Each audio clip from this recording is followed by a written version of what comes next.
The CNN studio lights glimmered intensely over what was expected to be a routine discussion on presidential powers. Yet, the audience was about to witness a confrontation that would be remembered for years. Alan Dershowitz, the distinguished Harvard law professor and longtime defender of contentious public figures, faced off against Representative Jasmine Crockett, a former civil rights attorney now in her second term in Congress.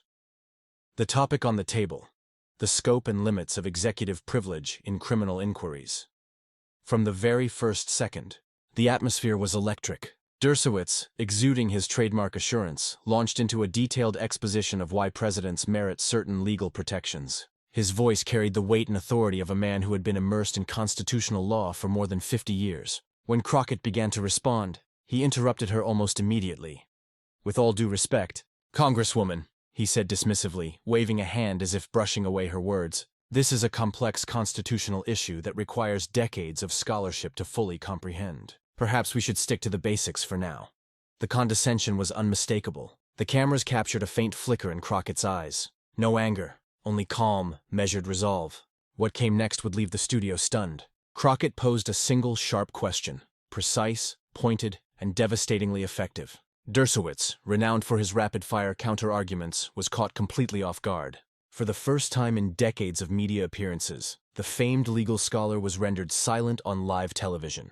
Behind the scenes, production assistants exchanged wide-eyed looks of disbelief. That moment would quickly become one of the most circulated clips across legal and political social media, symbolizing a broader truth. Even the most celebrated experts can be held accountable when their reasoning lacks consistency. At 85, Alan Dershowitz had long been considered one of America's foremost legal authorities. Over half a century, he had been a fixture at Harvard Law School and on television screens nationwide. His clientele included some of the most notorious figures of the era, from O.J. Simpson to Jeffrey Epstein, and even Donald Trump during the first impeachment trial. Known for a razor-sharp intellect and unshakable confidence, Dershowitz authored dozens of books and argued numerous cases before the Supreme Court. What made him particularly formidable was his ability to frame even the most divisive positions as entirely reasonable interpretations of the Constitution. His frequent TV appearances made him instantly recognizable. His rapid, authoritative style, often punctuated with references to his own experience, had become a hallmark. "I've taught constitutional law at Harvard for 50 years, was a phrase he had repeated countless times, often used to silence challengers. Behind this public persona, however, was a genuinely brilliant legal mind, committed to certain constitutional principles even when they led to unpopular outcomes. Yet critics increasingly accused him of selective interpretation, applying strict constitutional standards to some clients while bending them for others. This perceived inconsistency had tarnished his otherwise unassailable reputation, though his confidence remained intact. Opposite him sat Representative Jasmine Crockett of Texas's 30th Congressional District. In only her second term, she had already emerged as a formidable voice on constitutional law and civil rights. Before entering politics, Crockett had carved out an impressive career as a civil rights attorney in Texas. A graduate of the University of Houston Law Center, she handled high-profile cases addressing voting rights, police misconduct, and criminal justice reform. Her most notable victory came in a landmark challenge to discriminatory bail practices, resulting in reforms across several states. Unlike many politicians with limited legal experience, Crockett approached Congress with the methodical precision of a seasoned trial lawyer. She earned a reputation for thorough preparation and unflappable composure, qualities that served her equally well in the courtroom and in congressional hearings. "I don't come to these discussions to perform," she once explained to a reporter. "I come to get to the truth, and sometimes that means cutting through a lot of noise." The CNN debate that brought these two figures together centered on a recent Supreme Court ruling concerning executive privilege, particularly whether former presidents retain the right to assert it after leaving office. Dershowitz had publicly defended an expansive interpretation, claiming such privileges extend well beyond a president's tenure. The stakes were high. For Dershowitz, a chance to reaffirm his prominence after recent controversies. For Crockett, an opportunity to challenge interpretations she considered dangerous to the rule of law. The studio was set up in CNN's familiar debate configuration. The participants seated across from one another at a sleek desk, with Anderson Cooper moderating. Red and blue panels framed the backdrop, establishing a formal tone for a serious constitutional discussion. Behind the scenes, the production team anticipated a spirited but routine debate. Dershowitz, a network regular, was known for his provocative and telegenic arguments. Crockett, though rising in national prominence, was confronting someone of Dershowitz's stature for the first time. Tonight, we're discussing the limits of executive privilege following the Supreme Court's recent ruling, Cooper began. Professor Dershowitz, you've taken a position many constitutional scholars have questioned. Could you explain your reasoning? Dershowitz nodded confidently. Certainly, Anderson. Having taught at Harvard Law for 5 decades, I've observed that executive privilege serves a vital role in maintaining the balance of our constitutional system. The recent ruling does not fully reflect the historical context in which these protections evolved. He spoke for nearly 2 uninterrupted minutes, citing precedents and legal theory, frequently reminding viewers of his decades of experience. The camera occasionally cut to Crockett, who listened intently and took notes. Congresswoman Crockett, your response? Cooper asked. Thank you, Anderson, Crockett began. While I respect Professor Dershowitz's long career, we must differentiate between— If I may clarify, Dershowitz interrupted, raising a finger. The Congresswoman is relatively new to these issues, and a crucial principle is being overlooked. Professor, please allow her to finish, Cooper interjected firmly. Of course, Dershowitz said. Though impatience lingered in his eyes, Crockett resumed, articulating her interpretation of the Supreme Court ruling with precision. She cited passages from the majority opinion and explained how they aligned with long-standing precedent. Her analysis was meticulous, grounded in both legal history and practical consequences. As she spoke, Dershowitz shook his head, increasingly dismissive. That is simply not correct, he interrupted, maintaining his air of authority. Congresswoman, I have argued these very issues before the Supreme Court. The misunderstanding here is fundamental. Please allow Representative Crockett to finish, Cooper interjected again, firm and unwavering. In the control room, the executive producer leaned forward, sensing a shift. The usual dynamic, where the veteran commentator dominates through interruptions and appeals to authority, was being upended. Crockett's calm, methodical answers, combined with Cooper's moderation, created an unusual, compelling tension. Let me simplify this, Dershowitz said, visibly frustrated.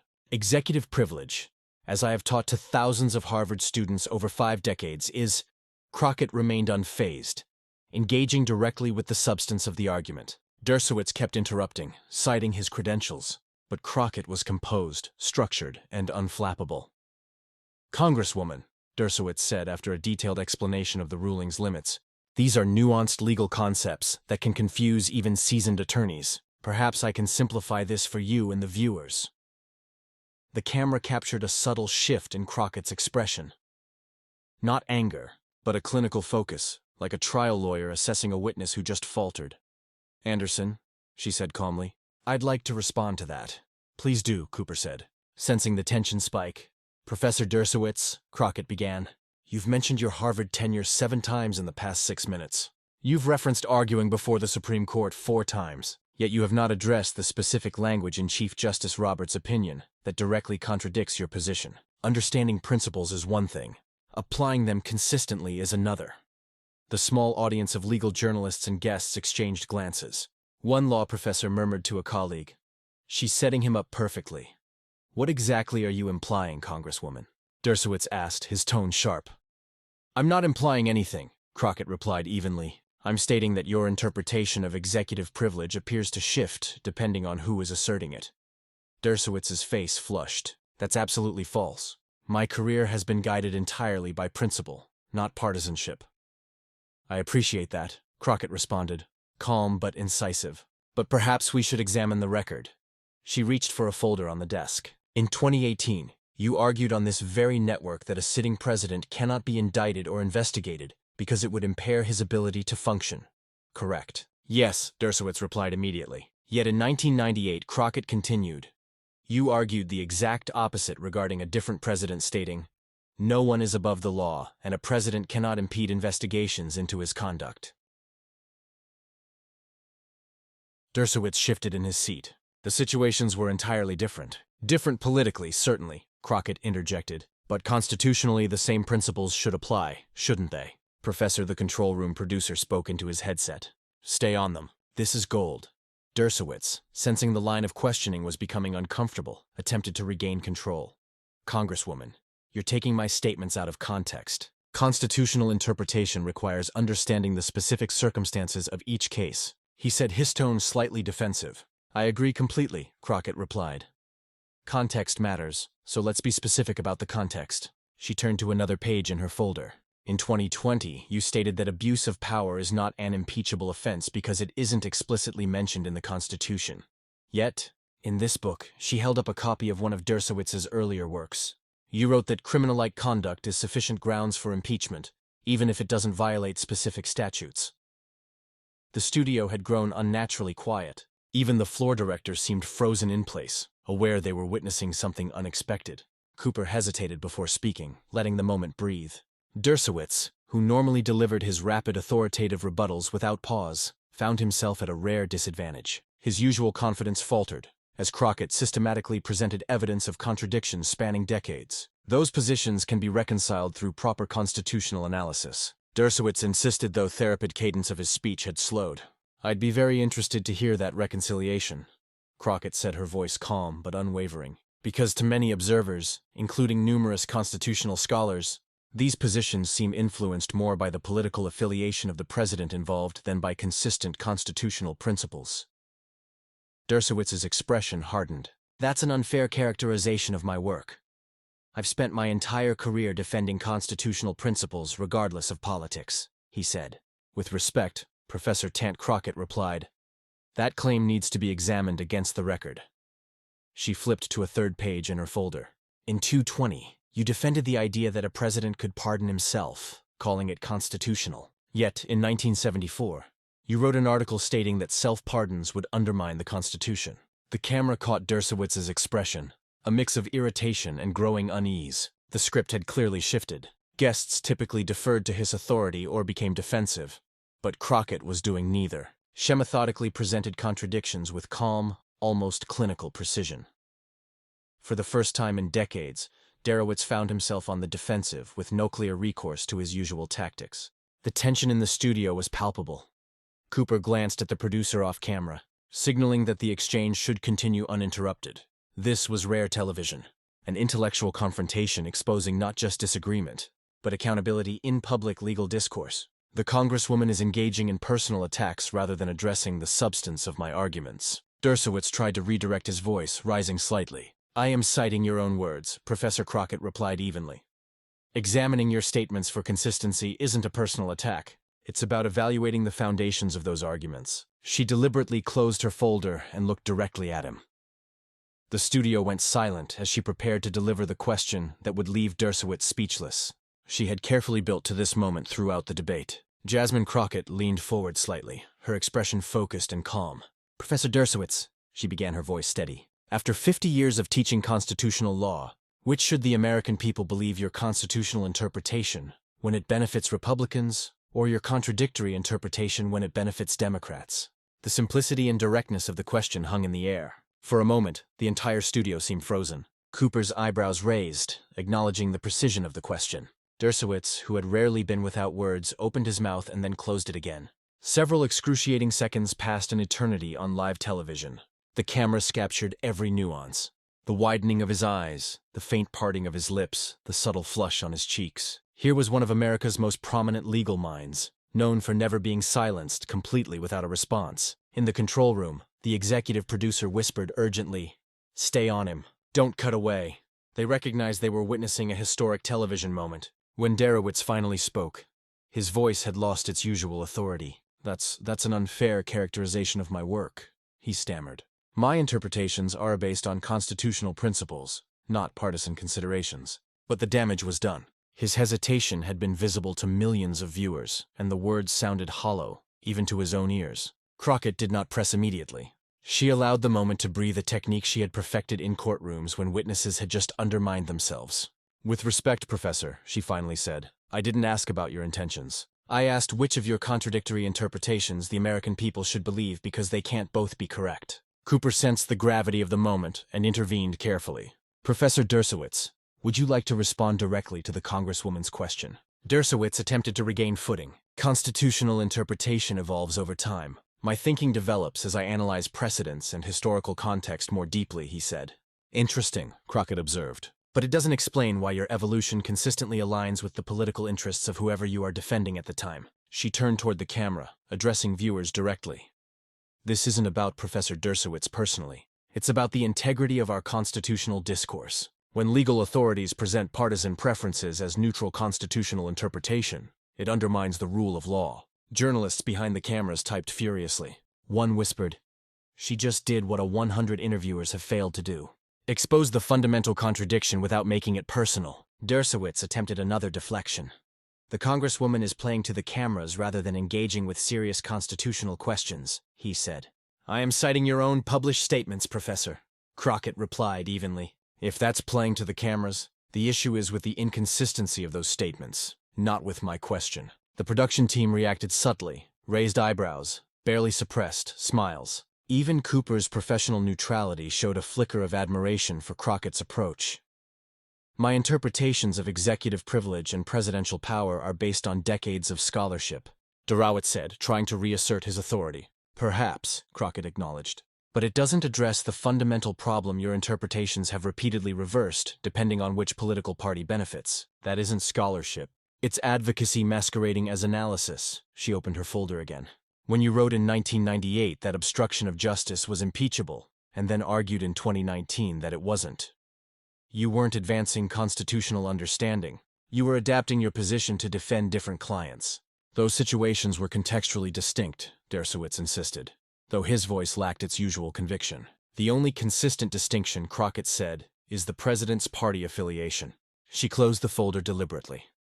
"Professor, I respect your career and contributions, but evolving one's views through deeper understanding is different from adopting whatever interpretation serves your client at the moment." Dershowitz's face flushed. "You're oversimplifying complex questions." "No," Professor Crockett interrupted firmly. "I'm asking a simple question about a decades-long pattern.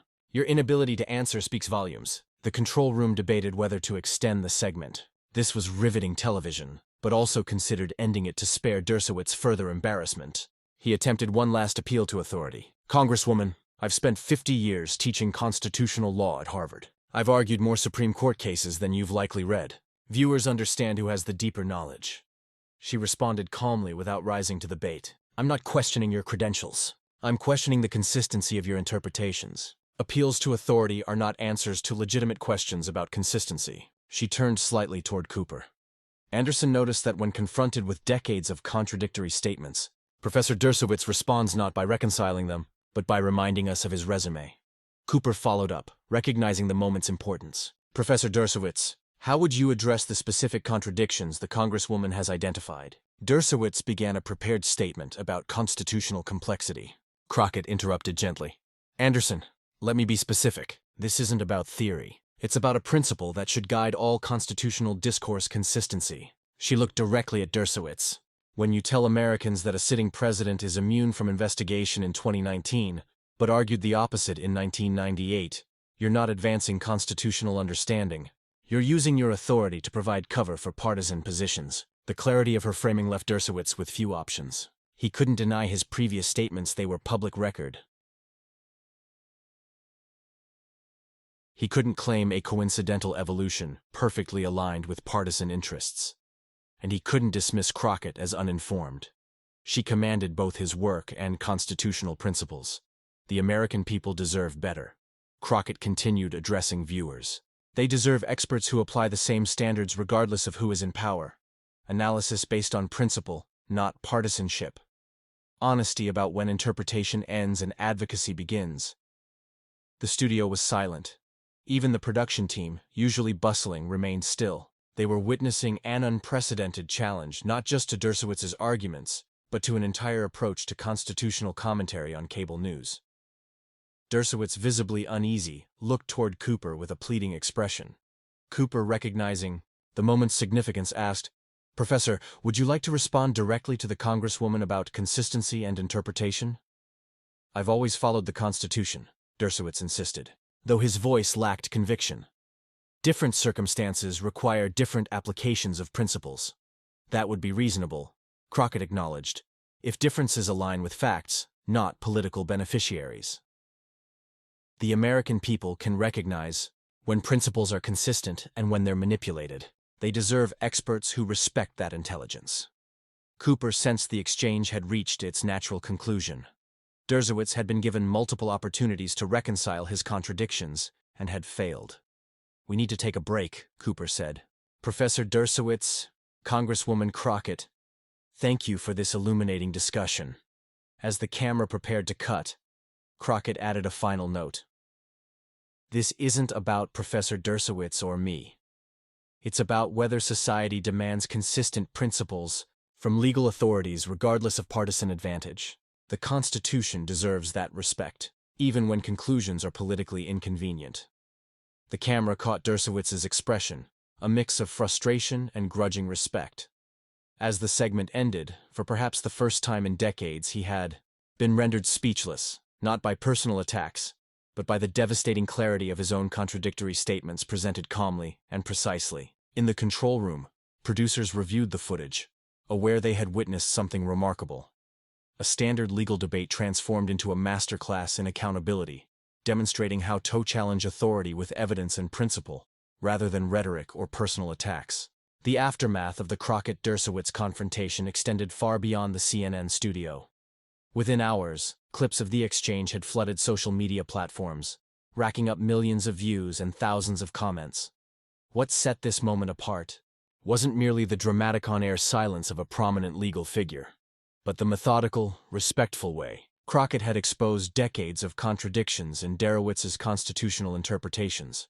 Law students and legal educators alike recognized it as an educational goldmine. At Harvard Law School, where Dershowitz had taught for nearly 50 years, professors reported students actively debating the exchange. One constitutional law professor told the Harvard Crimson, "This confrontation has sparked more substantive discussion about consistency and legal interpretation than anything I've seen in years."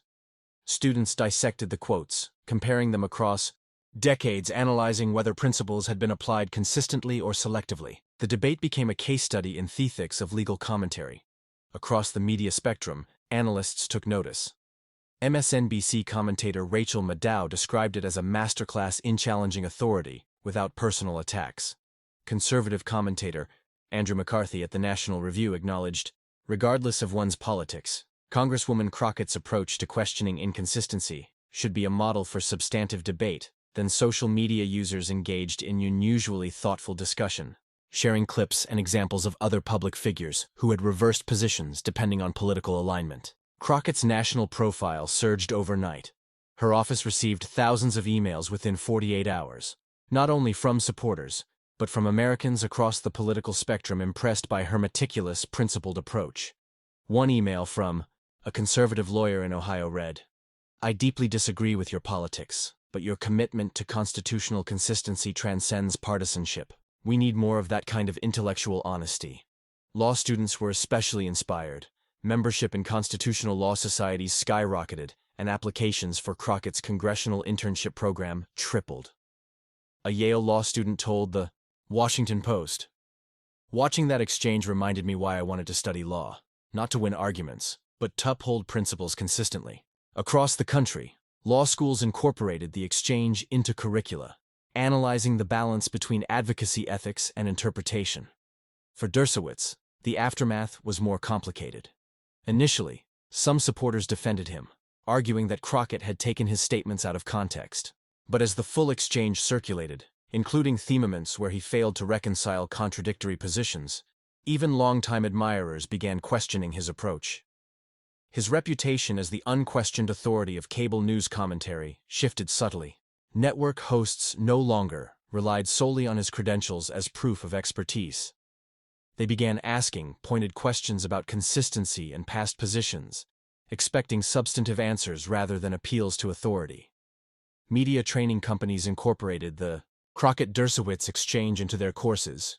Crisis communications expert Jennifer Martinez explained in a viral LinkedIn post, "Notice how Representative Crockett never raised her voice, never personalized her critique, and always returned to documented statements.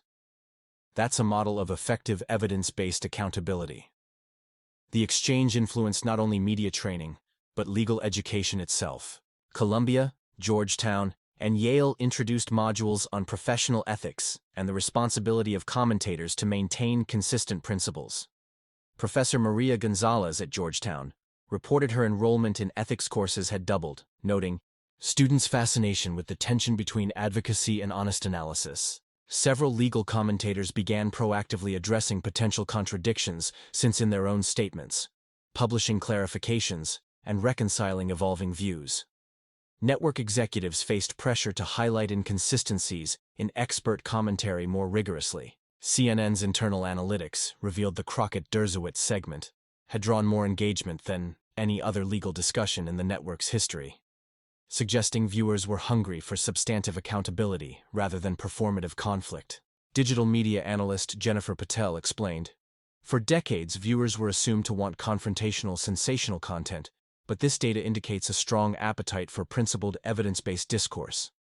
3 weeks after the interview, Dershowitz, who rarely acknowledged criticism, published an op-ed in the Wall Street Journal titled "Constitutional Consistency in the Evolution of Legal Thought." Recent public discourse has raised legitimate questions about consistency and constitutional interpretation, he wrote. While I stand by my analyses in each case, I acknowledge that personal and political factors can influence even the most objective legal mind.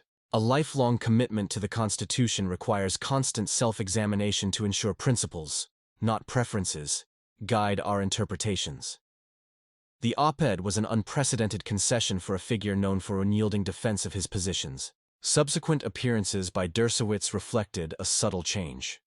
He acknowledged tensions between past and present positions more openly and offered substantive reconciliations rather than dismissing contradictions outright.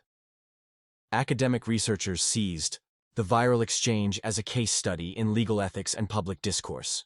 Yale Law's Professor James Wilson incorporated the full interview into his professional responsibility curriculum, telling students, "This interaction demonstrates how accountability and legal commentary can be achieved without descending into personal attacks or partisan finger-pointing." Journalism schools also took note. Columbia's School of Journalism launched a workshop titled "Beyond Gotcha: Substantive Accountability in Public Discourse," highlighting Crockett's methodical approach to examining authority.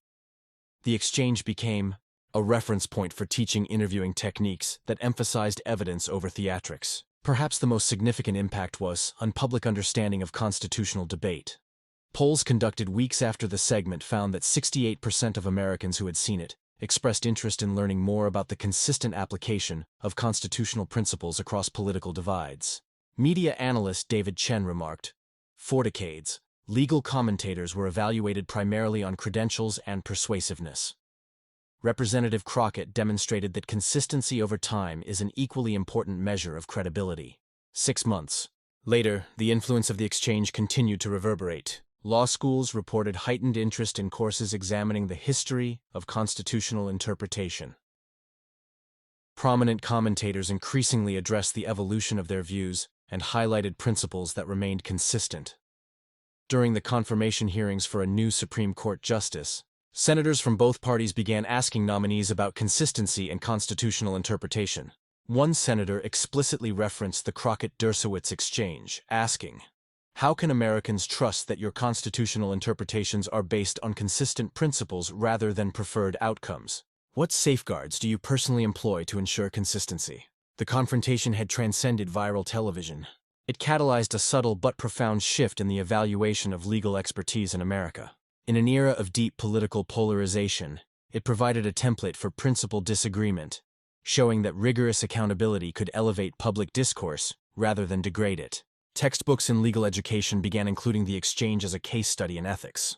One widely used casebook introduced a chapter titled "Consistency Across Political Divides: The Ethical Responsibility of Legal Commentators," analyzing how Crockett's methodical approach exposed important questions about advocacy and impartiality for law students, commentators, and citizens navigating complex information environments. The exchange provided a lasting reminder. The most persuasive challenge to inconsistent authority is not matching rhetoric with rhetoric, but meeting contradictions with evidence, responding to selective interpretation with calm insistence on principle. As the next election cycle approached with its predictable constitutional controversies and competing legal interpretations, the Crockett-Dershowitz exchange remained a reference point, proof that accountability didn't require personal attacks or partisan framing, only clear-eyed commitment to consistency and evidence. If anything, the moment underscored a broader lesson for American civic life. Real media literacy develops not through partisan point scoring, but through understanding the importance of consistent principles and holding even the most established authorities accountable to their own words. Millions had watched, learned, and shared. The ripple effect on legal education, journalism, and public discourse would be felt for years. Crockett's calm, meticulous approach had transformed a routine legal debate into a defining moment of accountability. Dershowitz's silence, at once astonishing and revealing, reminded viewers that no reputation, no matter how storied, is immune from scrutiny when consistency is demanded. It was a masterclass in holding power to its own standards, demonstrating that evidence and principle could prevail over authority and theatrics.